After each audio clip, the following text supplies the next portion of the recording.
Welcome back. I'm Mike from Magnus Box, and in today's video I'm going to help you create your first backup. I'm going to show you just how easy it is to protect your client's data from disaster. So let's get started. So we're going to follow our getting started guide here, and the first thing that we need to do is add a user account. So a user account is a dedicated backup account for each of your clients. We highly recommend setting up at least one backup account per client to keep everything segregated. So what we'll do is we'll go ahead and click on Add User. Now the only two fields that you need to fill out here are the username and password fields. Account name is optional and everything else has been defaulted for you. And so what I'll do is I'm going to call this Mike Test, and we'll just give it a nice easy password. That's totally not Mike Test.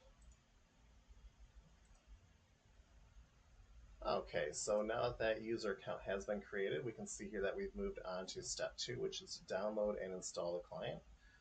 And you can also see here that we've automatically been dropped right into the test account here on the screen. So I'm going to click on Downloads. Now I am running a 64-bit, so I'm going to download that.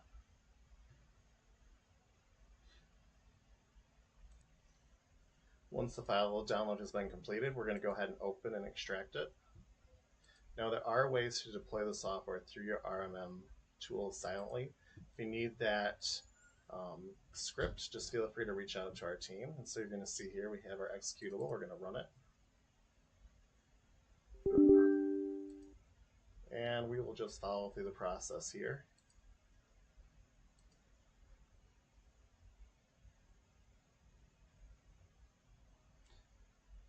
Now this definitely works if you only have a few devices, but if you have a large amount of devices, it's definitely easier to use the silent install script. So we're going to click Next. Now that it's completed, we're going to launch the Magnus Box software. And we're going to see our login screen here. So I'm just going to log in with the account that I created, not your admin account.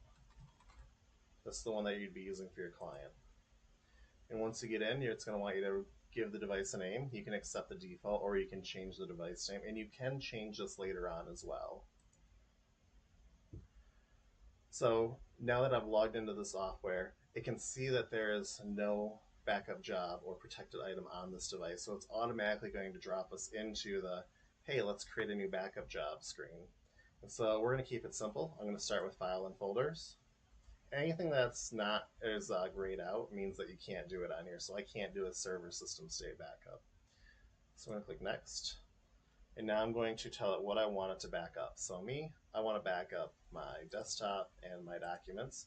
But you can also go in here under Custom and you can select more.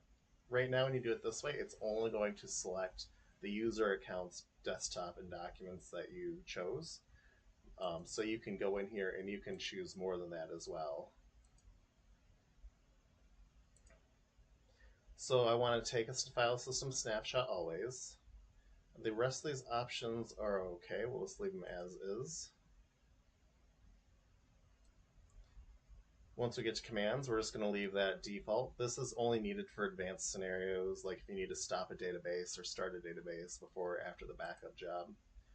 Now we're going to pick our schedule. I'm just going to give it a nice schedule. Daily backup. Going to go to our default storage vault. Set our schedule, so I'm going to say daily. And it's in military time. And then I want to run the job if it was last missed, which is great for your laptop users. We're going to jump over to advanced here, and I want to also set skip if already running.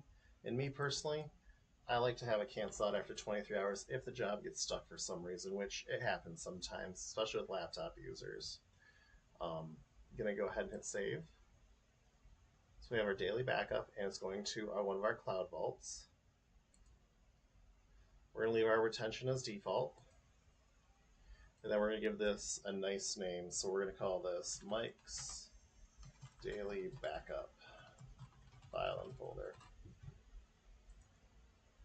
Okay, so I have the option to run the backup now. I'm going to uncheck this at this time and then hit finish. And we'll see here that we have our new protected item here set up, Mike's Daily Backup. And if I actually go back to the web portal, everything happens in real time. So the moment that I created that backup on the endpoint, it's automatically on the web portal instantly.